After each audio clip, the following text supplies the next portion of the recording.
Hello friends, welcome back to the YouTube channel share Vichar. आज हम discuss करने वाले हैं कि क्यों एक ट्रेडर को अपने ट्रेडिंग जर्नल मेंटेन करनी चाहिए और वो अपने ट्रेडिंग जर्नल कैसे बना सकता है, हम आज के वीडियो में देखेंगे। तो चलिए बिना किसी देरी के शुरू करते हैं।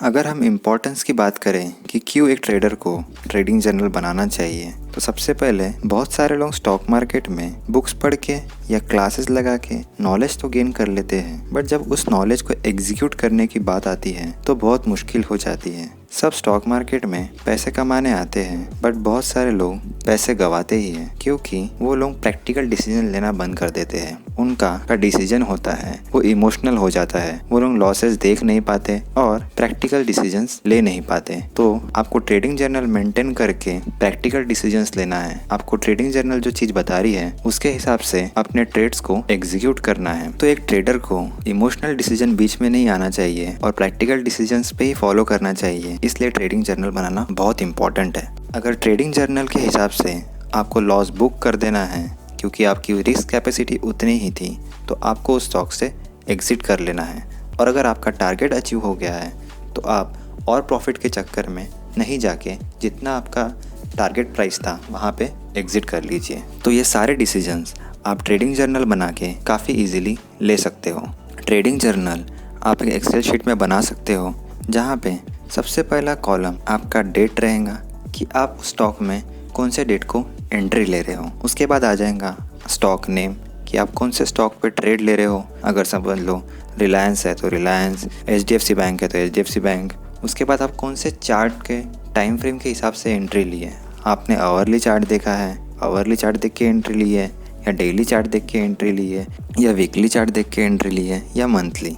तो कोई भी टाइम फ्रेम हो सकता है, आपको वो टाइम फ्रेम डालना ज़रूरी है। उसके बाद आएगा रीज़न फॉर एंट्री कि आप क्यों उस स्टॉक में एंट्री की हो। क्या आपको कोई ब्रेकआउट मिला है या आपको कोई सपोर्ट मिला है, तो क्या रीज़न है कि आप स्टॉक को बाय कर रहे हो या सेल कर रहे हो, उसका रीज़न डालना बहुत ज़रूरी है। उसके बाद आ जाएगा क्वांटिटी कि आप कितनी क्वांटिटी बाय कर रहे हो इस स्टॉक में। ये क्वांटिटी जो है ये आप अपना रिस्क एनालिसिस और पोजीशन साइजिंग के हिसाब से करोगे। हमने इसके ऊपर ऑलरेडी एक वीडियो बना दिया है कि आप कितनी क्वांटिटी बाय कर सकते हो कि आपका रिस्क जितना है आप उतना ही लूज़ करो अगर आपकी ट्रेड रॉन्ग चली गई तो। अगर आपने वो वीडियो नहीं देखा है तो मैं उसकी लिंक आई बटन में दे दूँगा। उसके बाद आपको लॉन्ग किया है या शॉर्ट किया है ये बताना भी ज़रूरी है, यानी कि आप उस स्टॉक में पहले सेल कर रहे हो और फिर बाद में बाय कर रहे हो या पहले बाय करके बाद में सेल कर रहे हो। उसके बाद आ जाएगा आपका उस स्टॉक में एंट्री प्राइस। अगर सपोज़ आपने बाय किया है तो आप कितने प्राइस पे उसको बाय किया है, उसके बाद कितने प्राइस पे एग्ज़िट किया है, और जो थर्ड टर्म उसके बाद रहेंगी प्राइस के इसमें वो रहेंगी स्टॉप लॉस, यानी कि आपने कितने प्राइस पे एंट्री किया है, कितना प्राइस पे एग्ज़िट किया है और क्या आपका स्टॉप लॉस है, ये आपको जानना बहुत ज़रूरी है।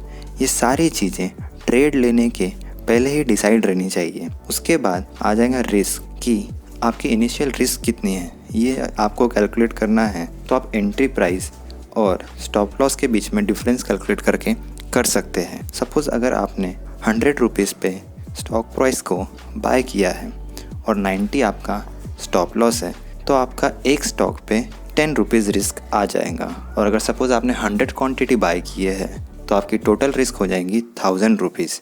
यानी कि अगर आपका ट्रेड कोई भी कारण से रॉन्ग चले जाता है या आपका एनालिसिस रॉन्ग चले गया है तो आप 1000 रुपीज़ का रिस्क ले रहे हो, यानी कि लूज़ कर सकते हो। उसके बाद आपको रिवॉर्ड भी कैलकुलेट करना है। इसी तरह आपका जो टारगेट प्राइस है या एग्जिट प्राइस है, सपोज़ 120 है और 100 रुपीज़ में एंट्री किया है तो आपका पर स्टॉक प्रॉफिट हो जाएगा 20 रुपीज़।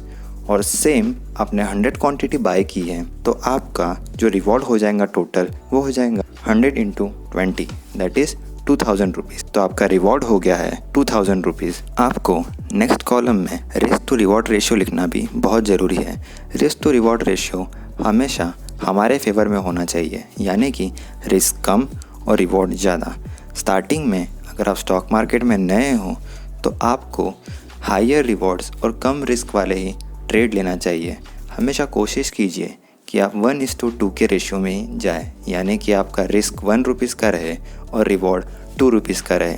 जैसे कि इस एग्ज़ाम्पल में हमारा 2000 रिवॉर्ड है और 1000 लॉस है, यानी कि आप अगर ट्रेड गलत चले गई तो 1000 रुपीज़ लूज़ करोगे, बट अगर आपकी ट्रेड सही चले गई तो आप 2000 रुपीज़ गेन कर सकते हो। उसके बाद जो कॉलम आएगा उसमें आपका नेट प्रॉफिट या नेट लॉस दिया रहेगा, यानी कि एक्चुअल में क्या किया है आपने। एक्चुअल में सपोज़ हो सकता है कि आपने टारगेट प्राइस 120 का डिसाइड किया था बट 115 में एग्ज़िट हो गए आप कोई कारणवश। आपको लगा कि मे बी शायद कोई बीच में न्यूज़ आने वाली है, कुछ होने वाला है जिससे स्टॉक को मे बी शायद अनसर्टिनिटी है, तो आप 115 पे एग्ज़िट हो गए, यानी कि आपने पर स्टॉक 5 रुपीज़ पहले ही एग्ज़िट कर दिया। और अगर हम टोटल 100 क्वांटिटी के हिसाब से जाए तो आपने 500 रुपीज़ पहले ही एग्ज़िट कर लिया और अपना जो प्रॉफिट 2000 का हो रहा था वो 1500 में ही सेटल कर दिया। तो आपको नेट प्रॉफिट या नेट लॉस लिखना ज़रूरी है। और उसके बाद जो सबसे लास्ट कॉलम आ जाएगा वो उसमें रहेगा लर्निंग या फीडबैक, कि आपने इस ट्रेड से क्या सीखा है। ये सबसे ज़रूरी है, क्योंकि जब भी आप नेक्स्ट ट्रेड लेने जाओगे तो आपको ये लर्निंग या ये फीडबैक काफ़ी हेल्प करेगा। और हो सकता है आपने जो यहाँ पे गलती की थी ये ट्रेड में, आप वो नेक्स्ट टाइम ना करो, इसलिए लर्निंग फीडबैक भी बहुत ज़रूरी है। तो इस तरह एक ट्रेडर को